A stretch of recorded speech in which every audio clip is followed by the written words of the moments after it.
Make me a coffee, 1 sugar. Bill needs a coffee, no sugar. Bill needs a proxy, something's up with the cooker. The cooker, the gunner, call the insurer. I've heard something's up with the cooker. Does anyone know what's going on? Hey, where's my coffee? Throughout history, the art of storytelling has woven tales that blur the lines between myth and reality. Today, we delve into the echoing chambers of bell foundries, where metal and myth merge. Workers labouring under the shadow of danger, tales of unexpected deaths, spectral presences lingering in the dim corridors. What did Eddie do? Eddie drowned his child in the bath. And secrets carried by spies. In this film, we journey through records of Foundry folklore, steeped in mystery and intrigue. Join us as we sift through the annals of history and myth, as we seek the truth hidden within the Foundry's fiery heart. Okay, enter spy mode.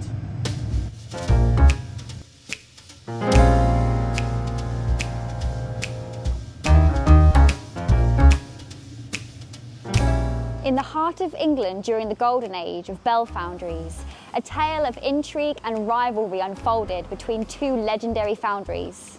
Both renowned for their craftsmanship, they found themselves locked in fierce competition. The story goes that Taylor's rival hatched a plan most cunning. They decided to send spies to Loughborough to unravel the secrets of Taylor's famed tuning methods. Dressed as ordinary workers, the Whitechapel spies slipped into Loughborough Foundry. They watched intently, taking mental notes of every hammer strike, every turn of the tuning tool. But despite their careful planning, something unforeseen betrayed them. Their unmistakable Cockney accents. Blimey, this tuning is a real art, isn't it? Your accent's not from round here. From East London. Their cover blown, the spies had no choice but to retreat, their mission a failure.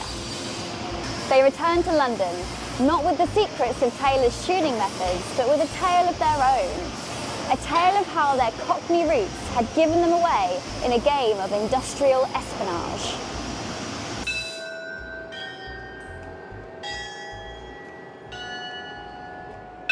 And so the rivalry of the foundries continued, each cherishing their own secrets and methods, each contributing in their own way to the rich and resounding history of bell making.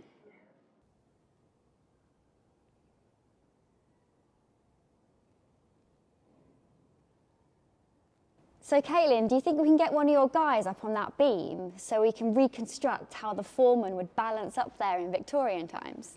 Absolutely not. Why would someone do that? Well, compared to now, there are probably loads of people working down there, probably 20 to 30 people. Foreman didn't have eyes in the back of his head, so he needed some way to check to make sure that everyone was doing what they were doing and not gossiping or having a mother's meeting. So he'd go up there and he'd have a great bird's eye view of everybody. See that massive beam? What, the wooden bit? Yeah. Yeah. Would you get up there? No, absolutely not, no. What if I paid you? How many noughts? But what if you could spy on Sam? No. No. No. I am no. Heights, no. Meanwhile, in the kitchen... Ooh.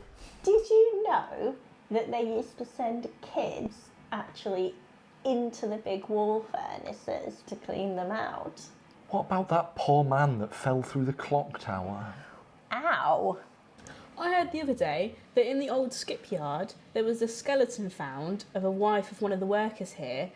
He murdered her and then ran off to the new world. Ow!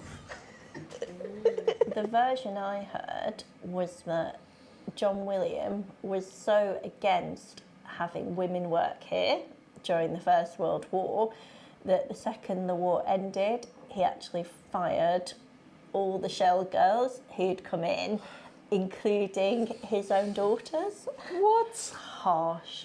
Very harsh. Behind the curtain of history, the Foundry hid a legacy. John William II, a chap who couldn't catch a break, and his brother Edmund, the life of every party and bachelor to boot, steered the Foundry's fate. After John William tragically became a patron saint of heartbreak in 1919, Edmund, with a flair for drama and a moustache to match, grabbed the helm. Rumour has it Edmund's ghost still mingles among the living, playfully meddling and causing a ruckus with ghostly pranks and mysterious bangs that startle more than a few. They say he's just not ready to ring his final bell, keeping the Foundry's stories alive with a hint of spectral mischief. Well, this is the old time office, and then one day the bell didn't ring for lunch, and they said, "Where's Eddie?" So they've sent Derek and Charlie to look for Eddie, and there's a window through there, so if we go through here, they climbed up and looked through the window, and Eddie was hanging on the back of this door.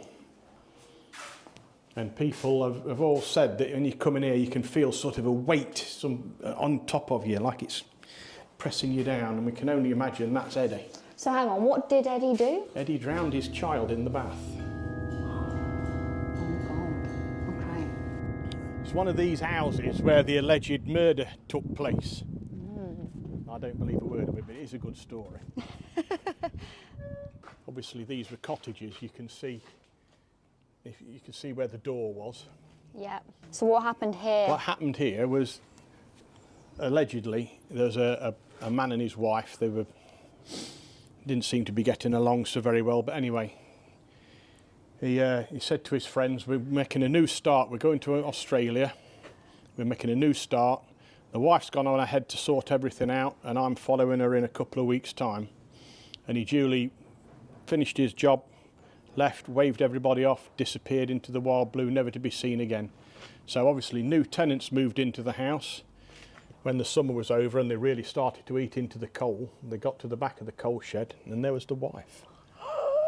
Dead. Dead, obviously. Dead. And dead for a while. Oh no. Well, it makes for a great story. What happened to Eric? Eric and his friend were either going to school or coming back from school, and the gates, before these were made, didn't shut properly. So they pushed them open, and in here was the pug mill, which was a big iron basin with two big iron wheels between a headstock. And one of them climbed onto the headstock and the other pressed the button and rode round and round and round on it, stopped it. Then Eric got on and his friend pressed the button and Eric fell in, and Eric was pulverised. He started showing up in the Foundry. Just on the edge of your vision, you'd sort of see him, and then you'd put your hand down and whatever it was you were reaching for would be just out of reach. It's something that a kid would do. When I first came here, we used to get an hour's overtime every night because wages weren't too good and it helped you along. And of course, post 4 o'clock, what did we do? We used to sit down, play cards, mess about, playing football, whatever. A bit of backstory is that Mr. Dennis used to walk round at night in his day and he'd look at what everybody had done on the day, and if he didn't think you'd done enough, in the morning you got your cards and that was your gone. And he never got out of the habit. So we'd be sitting down playing cards round the old fire and you'd hear the bottom door rattle. And footsteps coming up the shop. And so you'd jump up, pretend to be busy, and the footsteps would just fade halfway up the shop. And you'd, evening, Mr. Dennis. You'd sit down and carry on playing cards. As we tiptoe our way out of these dusty old workshops, echoing with the sounds of history, we're not just lugging around a bunch of old ghost tales, we're carting away a symphony of stories. So until we accidentally knock over another antique in the attic of history, or fall headfirst into a new escapade, keep your ears peeled for those gossiping bells, and we'll see you in the next clanging chapter.